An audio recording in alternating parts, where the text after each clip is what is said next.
Je n'ai jamais voulu être médecin. Cela peut sembler ingrat, après tout, la médecine est une profession noble, un rêve pour beaucoup. Mais pour moi, c'était une cage dorée, un chemin tracé par mes parents qui étouffait lentement ma véritable passion. Je m'appelle Safia Chin, et cela fait 6 ans que je mène une double vie.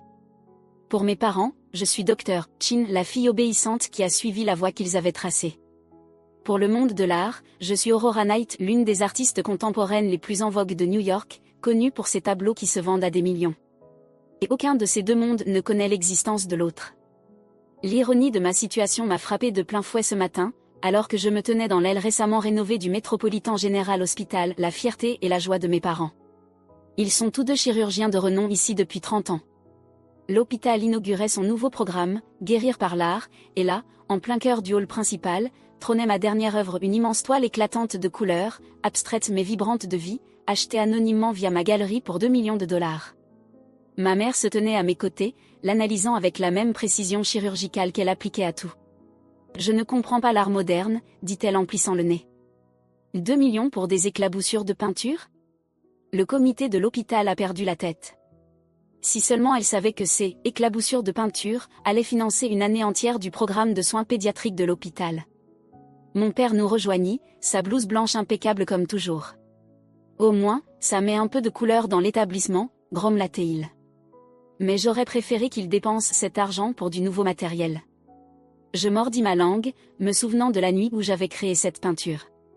J'avais terminé une garde de 36 heures à l'hôpital, leur hôpital, et au lieu de dormir, j'étais allé directement dans mon atelier secret. Toutes mes émotions s'étaient déversées sur la toile, l'épuisement, la frustration, la pression constante d'être quelqu'un que je n'étais pas. Mais mon histoire commence vraiment 10 ans plus tôt, lorsque j'avais 18 ans et que j'ai osé rêver d'entrer dans une école d'art. Absolument pas. La voix de mon père résonna dans toute la maison, faisant trembler la porcelaine fine dans le vaisselier. Aucune fille à moi ne gâchera sa vie à peindre des tableaux. Je me tenais dans notre salon, une lettre d'acceptation de l'Institut des Beaux-Arts dans les mains tremblantes, les mêmes mains qui avaient secrètement remporté 3 concours nationaux d'art sous un pseudonyme, les mêmes mains que mes parents voulaient former à tenir un scalpel plutôt qu'un pinceau. Mais papa, j'ai obtenu une bourse complète. Ils disent que je suis l'une des jeunes artistes les plus prometteuses qu'ils aient vues depuis des années. Ma voix me parut minuscule, même à moi-même. Ma mère était assise bien droite sur le canapé en cuir, son expression un masque soigneusement façonné de déception. « Safia, nous avons tout investi pour te préparer à la faculté de médecine. Les cours supplémentaires, les stages d'été, la préparation au MSAT, il n'y a pas de discussion possible. » Je n'ai jamais demandé tout ça, protestai-je, sentant la pression familière monter derrière mes yeux. Je n'ai jamais voulu. Ça suffit, me coupa mon père. Tu crois que l'art te donnera un avenir stable ? Que tu pourras subvenir à tes besoins en dessinant ? Regarde ton cousin William, il a voulu être un créatif. Il a 35 ans et vit toujours chez ses parents. Mais je suis douée, murmurai-je. Vraiment douée. Ma mère se leva, lissant son chemisier déjà impeccable. Tu es aussi douée en sciences. Première de ta classe en biologie, score parfait au MSAT, ce n'est pas un hasard, Safia. C'est ta véritable vocation. Je voulais leur parler des tableaux que j'avais vendus en ligne. Du galeriste qui avait vu mon travail et m'avait proposé de me représenter. Du feu qui brûlait en moi chaque fois que je prenais un pinceau. Mais je savais que cela ne changerait rien. Dans leur monde, la réussite avait une seule définition, et elle portait une blouse blanche. La lettre d'acceptation se froissa dans mon poing. J'avais un choix à faire, défier mes parents et risquer de perdre ma famille, ou trouver une autre solution. Cette nuit-là, je pris une décision qui façonnerait la décennie à venir. J'écrivis à l'Institut des Beaux-Arts pour refuser leur offre et j'acceptai ma place à l'université de médecine de mes parents, Preston Medical School. Mais j'envoyai aussi un email au galeriste. Sous mon nouveau pseudonyme, Aurora Knight. Je devrais travailler dans le plus grand secret, écrivis-je. Pas d'apparition publique, pas de photos, pas d'interview. Mais je continuerai à peindre. Sa réponse arriva en quelques heures. Intriguant. Le mystère peut être un outil marketing puissant. Envoyez-moi votre prochaine œuvre, et nous commencerons. Et ainsi débuta ma double vie. Le jour, je me jetais corps et âme dans la faculté de médecine, étudiant l'anatomie humaine avec la même précision que j'appliquais à la théorie des couleurs. La nuit, dans un petit studio que je louais sous mon alias, je créais des œuvres qui commencèrent à attirer l'attention des collectionneurs du monde entier. La première année fut la plus difficile. La faculté de médecine était aussi exigeante que mes parents l'avaient promis, et certaines nuits, j'avais l'impression que la pression allait me briser. Mais d'une manière ou d'une autre, l'épuisement et le stress alimentaient mon article. Mes tableaux devinrent plus intenses, plus émotionnels. Les critiques les qualifièrent de bruts, viscéraux, presque chirurgicaux dans leur précision. S'ils savaient. Ma première grande vente eut lieu en 2e année de médecine, un triptyque vendu pour 180 000 $. Je célébrais seul dans mon atelier, dansant en silence parmi mes toiles, sachant que je ne pouvais en parler à personne. Mes parents m'appelèrent cette même nuit, fiers que j'ai obtenu une note parfaite à un examen de pathologie. Je les laissai parler, me demandant ce qu'ils diraient s'ils savaient que leur fille, brillante étudiante en médecine, venait d'être saluée comme la nouvelle étoile montante de l'art contemporain. Les années suivantes suivirent le même schéma. J'excellais dans mes études de médecine, recevant les éloges et l'approbation que mes parents avaient toujours désirés. Mais dans le monde de l'art, Aurora Night devenait une sensation. Mes peintures se vendaient à des prix de plus en plus élevés, et le mystère entourant mon identité ne faisait qu'ajouter à leur attrait. Les collectionneurs adoraient l'histoire, l'artiste anonyme dont l'œuvre semblait capturer l'essence même de l'émotion humaine. « Votre technique est remarquable », écrivit un critique influent. Il y a quelque chose de presque clinique dans votre compréhension de la nature humaine, et pourtant votre expression en est une pure poésie. J'avais dû en rire. S'ils savaient seulement combien d'heures j'avais passé à étudier l'anatomie humaine. Au moment où j'obtins mon diplôme de médecine, j'avais gagné suffisamment grâce à mon art pour acheter une petite île privée, mais jamais je n'aurais pu le dire à mes parents. À la place, j'acceptais docilement un poste de résidente dans leur hôpital, le Métropolitan Général, tout en maintenant mon atelier secret à l'autre bout de la ville. Cet équilibre était épuisant. Mais un phénomène inattendu se produisit. Je découvris qu'être médecin faisait de moi une meilleure artiste, et être artiste faisait de moi une meilleure médecin. Ma compréhension de l'anatomie humaine apportait une perspective unique à mes peintures, tandis que ma sensibilité artistique m'aidait à me connecter avec mes patients d'une manière que mes collègues ne pouvaient pas tout à fait égaler. Mais à chaque fois que mes parents se vantaient de leur fille médecin, à chaque fois qu'ils me rappelaient à quel point ils avaient eu raison de me pousser vers la médecine, je pensais à ces tableaux qui se vendaient pour des millions sous un nom qu'ils ne connaîtraient jamais jusqu'à ce matin. Ce matin, alors qu'ils se tenaient dans leur propre hôpital, critiquant sans le savoir l'œuvre de leur fille valant des millions. La même œuvre qui allait financer le programme de soins pédiatriques qu'ils tentaient d'agrandir depuis des années. Et c'est à cet instant que je compris, il était peut-être enfin temps pour Aurora Night de sortir de l'ombre. Mais je n'aurais jamais imaginé ce qui allait se passer ensuite.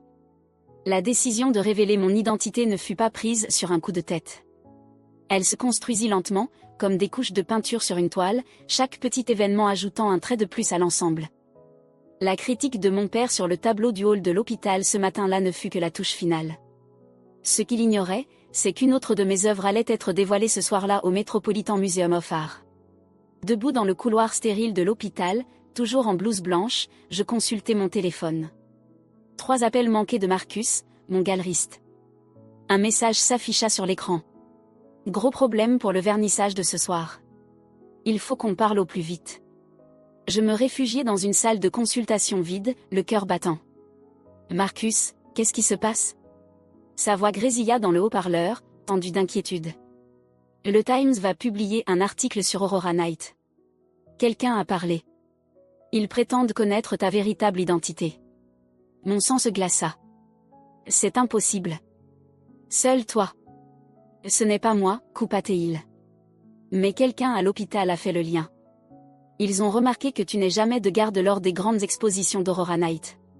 Ils ont associé la précision anatomique de ton travail à une formation médicale.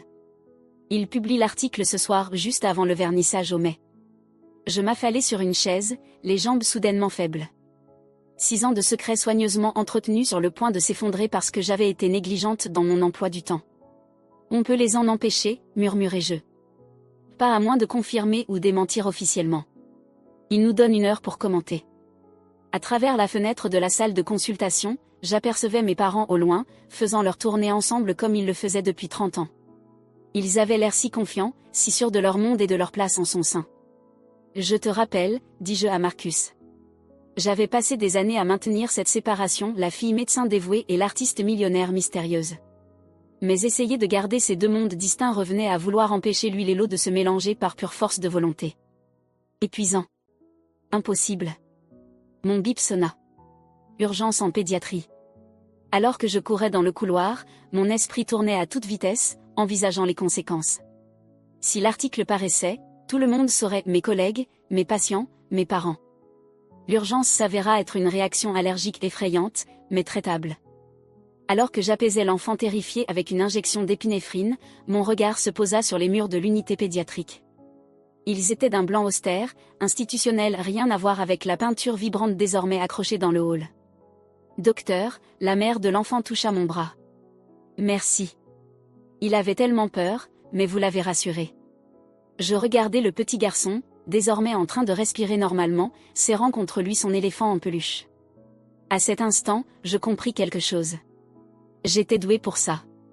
Non pas parce que mes parents m'avaient forcé à faire médecine, mais parce que j'y mettais toute mon essence, including the artist Dayad trié tout supre.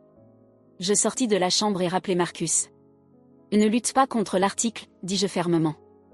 En fait, je vais leur donner mieux. Dis-leur qu'Aurora Knight assistera en personne au vernissage de ce soir pour la toute première fois. Silence à l'autre bout du fil. Puis. Tu es sûr? Ça change tout. Tout est déjà en train de changer. Autant le faire à ma façon. Je raccrochai et fis quelque chose que je n'avais jamais fait auparavant. Je demandai un congé en urgence pour la soirée. Mon superviseur fut surpris, j'étais connue pour ne jamais demander de changement d'horaire mais accepta, compte tenu de mon dossier exemplaire. Puis j'appelai le bureau de mes parents. Maman, papa, j'ai besoin que vous veniez au Metropolitan Museum of Art ce soir. Il y a quelque chose que vous devez voir. Le musée? Ma mère sembla perplexe. Sophia, nous avons un dîner prévu avec le conseil de l'hôpital. S'il vous plaît, coupez-je. C'est important. Plus important qu'un dîner. Peut-être y avait-il quelque chose dans ma voix, car après une pause, mon père demanda. À quelle heure? De retour chez moi, j'ouvris le placard secret où je conservais mon identité d'Aurora Knight. Contrairement à ma garde-robe de médecin, purement fonctionnelle, ces vêtements étaient une forme d'expression artistique, des pièces soigneusement choisies pour faire passer un message sans dire un mot. Je choisis une robe en soie peinte à la main, l'une de mes propres créations. Chaque coup de pinceau racontant une partie de mon histoire. En m'habillant, je pensais au tableau qui allait être dévoilé ce soir. Il était différent des autres, plus personnel, plus révélateur. Je l'avais intitulé Fille de la médecine, et j'y avais insufflé toute la complexité de ma double vie. La figure centrale était une femme en blouse blanche, mais son ombre sur le mur était celle d'une artiste à son chevalet. Les instruments médicaux se transformaient en pinceaux. Les couloirs de l'hôpital s'illuminaient de couleurs éclatantes. Et à travers l'ensemble, s'étirait le rythme régulier d'un moniteur cardiaque, rendu en feuilles d'or. Je l'avais peint durant une semaine de nuit en soins intensifs, ajoutant chaque couche entre deux rondes. Parfois, la peinture s'était mêlée à mes larmes d'épuisement. C'était à la fois une confession et une déclaration. Et ce soir, il allait se vendre pour 3,5 millions de dollars. Si la vente était toujours d'actualité après ma révélation. Mon téléphone vibra à nouveau. Marcus. The Times accepte de reporter l'article jusqu'après le vernissage. Mais sur les réseaux sociaux, les rumeurs s'emballent déjà. Tu es en tendance. Je me regardais dans le miroir. La robe élégante d'artiste. Mon badge d'hôpital toujours accroché à mon sac, par habitude. Pour la première fois depuis des années, je me sentais entière. Indivisible. Qu'il parle, dis-je. Le musée était déjà bondé à mon arrivée. Le vernissage était l'événement mondain de la saison, rendu encore plus excitant par les rumeurs selon lesquelles la mystérieuse Aurora Knight pourrait apparaître. J'aperçus mes parents près de l'entrée, mal à l'aise dans leur tenue strictement professionnelle. Ils ne m'avaient pas encore vue. Derrière eux, sous un drapé de velours, m'attendait mon tableau. Ma vérité. Dans moins d'une heure, tout allait changer. Marcus apparut à mon côté, nerveux. La presse est là en force. Dernière chance de faire marche arrière. Je secouai la tête. Pas cette fois. Le directeur du musée s'approcha du podium et tapota le micro. Mesdames et messieurs, bienvenue à cette soirée historique. Je me mis à avancer dans la foule, en direction de mes parents. Le cœur battant. Mais les pas assurés. Des années d'urgence à l'hôpital m'avaient appris à rester calme en pleine crise. Le directeur parlait encore. Et nous avons l'honneur d'annoncer que ce soir, après 6 ans de mystère, l'artiste connu sous le nom d'Aurora Knight. J'atteignis mes parents juste au moment où le drapé de velours commença à tomber. Maman, papa, dis-je doucement, il faut que je vous dise quelque chose. Ils se retournèrent, leurs yeux s'écarquillant en découvrant mon apparence si différente de celle de leur fille médecin modèle. Derrière eux, la peinture était maintenant entièrement dévoilée, et un murmure de stupéfaction parcourut la foule. Je suis Aurora Knight. Les mots flottèrent dans l'air entre nous tandis que les flashs des caméras éclataient tout autour. Le visage de ma mère pâlit. La mâchoire de mon père se crispa. Et dans leur regard, je vis quelque chose que je n'avais jamais vu auparavant. Un choc total, absolu. Mais avant qu'ils ne puissent répondre, avant même qu'ils n'aient le temps de digérer cette révélation, quelque chose d'inattendu se produisit. Quelque chose qui transformerait cette soirée déjà mémorable en une nuit qui ne changerait pas seulement ma vie mais bouleverserait à jamais le monde de l'art.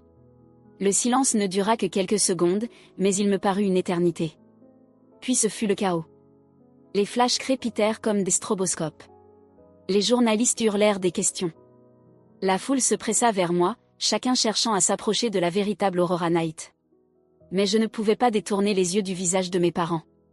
C'est ma mère qui céda la première, laissant une brèche fissurer sa façade parfaitement maîtrisée. « C'est impossible », murmura-t-elle. « Tu es médecin. » « Je suis les deux », répondis-je calmement, même si la foule nous encerclait toujours plus. Je l'ai toujours été. Puis un nouvel événement inattendu se produisit. Le docteur James Morrison, président du conseil de l'hôpital, fendit la foule, son visage rouge d'excitation. « Le tableau dans le hall de l'hôpital », s'exclama-t-il. « Celui que nous avons dévoilé ce matin, c'était vous ?» J'acquiesçai. Ces mots suivants changèrent tout. « Nous devons annuler l'achat. Nous ne pouvons pas accepter un don de 2 millions de dollars venant d'une de nos propres résidentes. » Les journalistes explosèrent. Les gros titres se dessinaient déjà. Une médecin artiste fait un don secret de millions à son propre hôpital. Mais la voix de mon père coupa net le tumulte. Un don. Il se tourna vers le docteur Morrison. Quel don? Le docteur Morrison sembla perplexe. Le prix d'achat du tableau du hall. Il a été restitué à l'hôpital sous forme de don anonyme, spécifiquement destiné au programme de soins pédiatriques. Nous pensions qu'un riche mécène, sa voix s'éteignit alors que la compréhension se faisait jour dans son esprit. Mon père se retourna vers moi, son expression indéchiffrable. Combien d'autres tableaux? Combien? Marcus intervint, fidèle à son efficacité de galeriste. 38 œuvres majeures. Total des ventes avoisinant les 40 millions de dollars. Aurora Knight est l'artiste contemporaine de moins de 40 ans la plus cotée au monde. Ma mère vacilla légèrement. Non loin, un critique d'art reconnu était au bord de l'extase. La précision dans son travail, tout s'explique maintenant. Elle applique un regard de chirurgien à son art. En réalité, corrigeai-je doucement, j'applique un cœur d'artiste à ma médecine. C'est alors qu'arriva la deuxième surprise de la soirée. Le docteur Sarah Chin, ma chef de résidence, fendit la foule, ses yeux brillants d'une émotion contenue. Le cas Williams, dit-elle. Ce diagnostic impossible que tu as posé le mois dernier, tu avais dit que tu avais remarqué un schéma. Je savais exactement de quoi elle parlait. Un jeune patient était venu avec des symptômes apparemment sans rapport. Alors que les autres médecins se concentraient sur les résultats d'examen, j'avais remarqué un motif dans la répartition de ces symptômes, quelque chose qui m'avait rappelé un principe de la théorie des couleurs, des motifs complémentaires révélant une harmonie cachée. Tu vois les choses différemment, poursuivit le docteur Chin, c'est pour ça que ton taux de diagnostic est si élevé. Tu ne regardes pas juste les symptômes, tu perçois des motifs. Comme une artiste. Ma mère murmura doucement. Comme une artiste. Pour la première fois depuis ma révélation, je vis quelque chose changer dans son regard. Le choc était toujours là, mais quelque chose d'autre aussi. Une lueur de compréhension. Mon père, lui, restait silencieux, ses mains de chirurgien fermement jointes derrière son dos. Je connaissais bien ce geste. Il tentait de garder le contrôle, d'analyser la situation avec détachement clinique. Le directeur du musée essayait désespérément de rétablir l'ordre pour procéder au dévoilement officiel de filles de la médecine. Mais je l'entendais à peine. Mon attention était entièrement tournée vers mon père, qui avançait lentement vers ma peinture. Il s'arrêta devant elle, cet homme qui n'avait jamais voulu que sa fille devienne artiste, et l'examina avec la même intensité qu'il consacrait à l'étude des radiographies.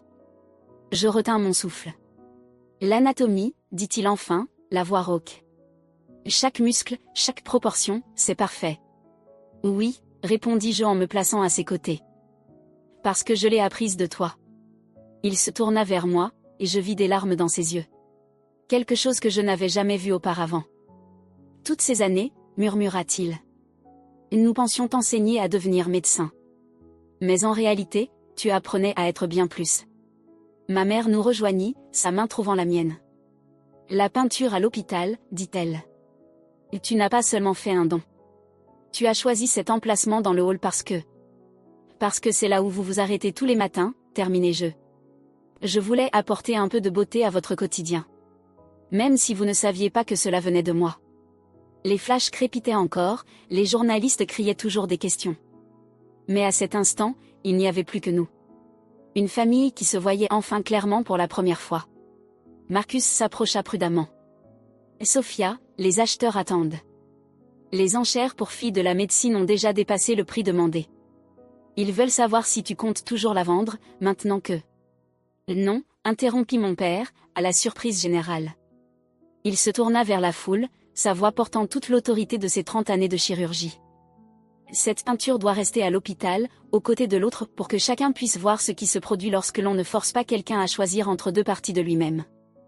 Papa, commençai-je à protester, elle vaut des millions. Il sourit, et c'était un sourire que je ne lui avais jamais vu auparavant, un mélange de fierté, de regret et d'émerveillement. Tout comme ma fille. L'histoire fit le tour du monde du jour au lendemain. Médecin le jour, artiste millionnaire la nuit, cela devint une véritable sensation. Le monde de l'art était fasciné par l'influence de ma formation médicale sur mon travail. La communauté médicale, elle, était intriguée par la façon dont la perception artistique pouvait enrichir le diagnostic. L'hôpital lança un nouveau programme intégrant l'art-thérapie aux soins des patients et me nomma directrice. Aujourd'hui, mes peintures sont exposées aussi bien dans des galeries que dans des hôpitaux, faisant le lien entre deux univers que je croyais autrefois irréconciliables. Quant à mes parents, ils s'adaptent encore. Parfois, je les surprends à me regarder comme si j'étais une étrangère. Mais de plus en plus souvent, ils contemplent mon travail, qu'il soit médical ou artistique, avec un regard nouveau. La semaine dernière, j'ai trouvé mon père devant la peinture du hall, l'observant pendant sa tournée matinale. Je me suis trompé, dit-il sans se retourner. Quand je t'ai dit que l'art n'était pas une vraie carrière, je voulais te protéger des difficultés. Mais au lieu de cela, j'ai failli t'empêcher de devenir celle que tu étais destinée à être. Je me suis placée à ses côtés, tous deux en blouse blanche, regardant les tourbillons de couleurs qui avaient contribué à guérir non seulement les finances de l'hôpital mais aussi les blessures de notre famille. Tu n'as rien empêché, lui dis-je. Tu m'as appris la précision, la rigueur et l'importance de comprendre la nature humaine. J'ai simplement appliqué ces leçons à une toile plus grande que tu ne l'imaginais. Il rit d'un vrai rire, libéré du poids des attentes. Ta mère parle de prendre des cours de peinture, tu sais. Elle dit qu'elle veut mieux comprendre ton monde. Et ça a toujours été le même monde, répondis-je doucement. J'avais juste besoin que tout le monde le voie. Désormais, quand on me demande si je suis médecin ou artiste, je souris et je dis la vérité. Je suis quelqu'un qui refuse d'être défini par les limites imposées par les autres. Mon art guérit d'une manière, ma médecine d'une autre, mais les deux viennent du même endroit. Un désir de rendre le monde un peu plus beau. Un peu plus entier. Et mes parents ? Ils ont enfin compris que la réussite ne porte pas toujours une blouse blanche. Parfois, elle est couverte de peinture. La plaque sous la peinture du hall de l'hôpital porte désormais mes deux noms. Dr Sophia Chen et Aurora Knight. Un rappel que nous sommes tous, peut-être, bien plus que les étiquettes qu'on nous donne. Il suffit d'avoir le courage de révéler nos vraies couleurs. Et quelque part, dans mon atelier qui n'est plus un secret, une nouvelle toile attend. Parce que ce n'est pas la fin de mon histoire. C'est juste la première fois que je la signe de mon vrai nom.